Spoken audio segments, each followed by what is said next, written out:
കണ്ണൂരിൽ കോൺഗ്രസ് നിയന്ത്രണത്തിലുള്ള സഹകരണ സ്ഥാപനത്തിൽ കോടികളുടെ തട്ടിപ്പ് നടന്നെന്ന പരാതി. ചക്കരക്കൽ ജില്ലാ ബിൽഡിംഗ് മെറ്റീരിയൽസ് കോഓപ്പറേറ്റീവ് സൊസൈറ്റിക്കെതിരെയാണ് നിക്ഷേപകർ 15 കോടിയുടെ തട്ടിപ്പാരോപണം ഉയർത്തുന്നത്. നിക്ഷേപം പിൻവലിക്കാൻ എത്തിയവർക്ക് പണം കിട്ടാതായതോടെയാണ് തട്ടിപ്പ് പുറത്തായത്. അതേസമയം ഫെബ്രുവരിയോടെ പ്രശ്നമെല്ലാം തീർക്കുമെന്നാണ് സൊസൈറ്റി ഭാരവാഹികളുടെ വിശദീകരണം.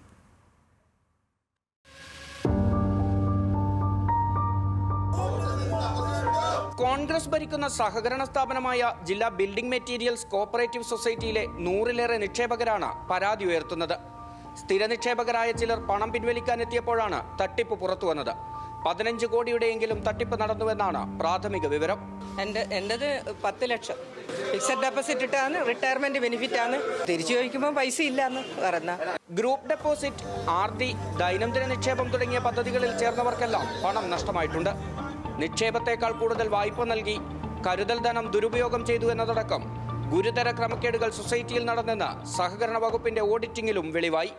ഈ സാമ്പത്തിക സ്ഥാപനം കൈകാര്യം ചെയ്യാനുള്ള ഒരു യോഗ്യതയും ഇല്ലാത്ത, സാമാന്യ ബുദ്ധി പോലും ഇല്ലാത്ത ആൾക്കാരാണ് ഇത് കൈകാര്യം ചെയ്തത്. അത് തന്നെയാണ് ഇതിൻ്റെ പരാജയം. ഇവിടെയുള്ള മുഴുവൻ തുകയും വ്യത്യസ്ത സ്ഥലങ്ങളിൽ ഈ സെക്രട്ടറിയും വ്യാജ അറ്റൻഡറും ഭൂമി വാങ്ങിയിട്ടുണ്ട്. ബാണാസുര അണക്കെട്ട് വയനാട്ടിൽ റിസോർട്ട് വാങ്ങിയിട്ടുണ്ട്. എറണാകുളം ഉൾപ്പെടെയുള്ള പല സ്ഥലങ്ങളിലും പണം ഇരട്ടിപ്പിക്കൽ, ബ്ലേഡ്, ഇത്തരം രീതികളിലേക്ക് പണം പോയിട്ടുണ്ട്. അതിൻ്റെ ലിസ്റ്റുകളൊക്കെ ഞങ്ങളടുത്ത് കിട്ടിയിട്ടുണ്ട്.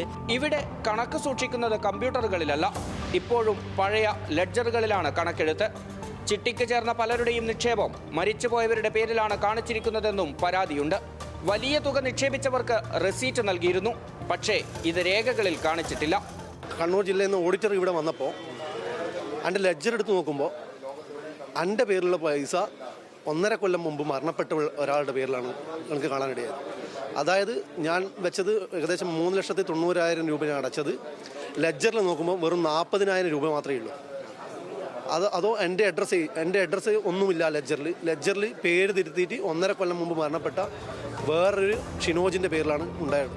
വ്യാജ പേരുകളിലും വ്യാജ ഒപ്പുകളിന്മേലും വരെ ലോണുകൾ അനുവദിച്ചെന്ന് നിക്ഷേപകർ പറയുന്നു. തിരിമറി നടത്തിയ പണം സെക്രട്ടറി ഉൾപ്പെടെ സ്വന്തം ആവശ്യത്തിന് ഉപയോഗിച്ചെന്നും ആക്ഷേപമുണ്ട്. സ്ഥാപനത്തിലെ പ്രധാന തസ്തികകളിൽ യോഗ്യതയില്ലാത്ത ആളുകളെയാണ് നിയമിച്ചിരിക്കുന്നതെന്നാണ് മറ്റൊരു ആരോപണം. നമ്മളെ പേരിൽ നമ്മൾ അറിയാണ്ട് എടുക്കുന്ന ലോണ് അതെങ്ങനെ വന്നു?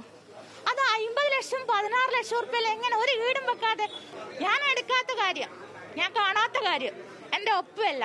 KPCC അംഗം KC മുഹമ്മദ് ഫൈസൽ പ്രസിഡന്റായ ഭരണസമിതിയുടെ അറിവോടെയാണ് തിരിമറികളെന്ന് നിക്ഷേപകർ പറയുന്നു. ചില വീഴ്ചകളുണ്ടായെന്ന് മുഹമ്മദ് ഫൈസലും സമ്മതിക്കുന്നു. അതിനകത്ത് എന്താന്ന് പറഞ്ഞാൽ ബാങ്കിനകത്ത് ഇപ്പോൾ ഓഡിറ്റ് നടന്നുകൊണ്ടിരിക്കുകയാണ്. പൂർണ്ണമായി ഓഡിറ്റ് റിപ്പോർട്ട് ആയിട്ടുമില്ല, അതിന്റെ എൻക്വയറീസ് നടക്കുന്നതേ ഉള്ളൂ. അപ്പൊ അതുകൊണ്ട് തന്നെ നമുക്ക് എന്ത് ചെയ്യാൻ പറ്റില്ല, ഇതിനകത്ത് എന്താണ് ഈ പൂർണ്ണമായ കാര്യങ്ങളെന്ന് പറയാൻ വേണ്ടി കഴിയില്ല.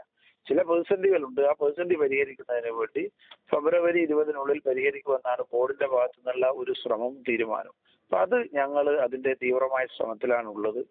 അത് പരിഹരിച്ചുകൊണ്ട് മുന്നോട്ട് പോകുന്ന നിക്ഷേപകരോട്, ബന്ധപ്പെട്ട ആളുകളോട്, വന്ന ആളുകളോടും ഒക്കെ ഞങ്ങൾ പറഞ്ഞിട്ടുണ്ട്. അതാണ് ഞങ്ങൾക്ക് പറയാനുള്ളത്. സെക്രട്ടറിക്കെതിരെ പറയുന്ന ആരോപണങ്ങൾ എന്ന് പറയുന്നത് അവിടെ ഇരുന്ന് എന്നൊക്കെ പറഞ്ഞ് നമ്മളത് അന്വേഷണം നടത്തിക്കൊണ്ടിരിക്കുകയാണ്. സെക്രട്ടറിയുമായി ബന്ധപ്പെട്ടുയരുന്ന മറ്റാരോപണങ്ങൾ മുഹമ്മദ് ഫൈസൽ നിഷേധിച്ചു. വരുന്ന ഫെബ്രുവരിയോടുകൂടി പ്രശ്നങ്ങൾ പരിഹരിക്കുമെന്നാണ് സൊസൈറ്റി ഭാരവാഹികൾ പറയുന്നത്. ന്യൂസ് മലയാളം, കണ്ണൂർ.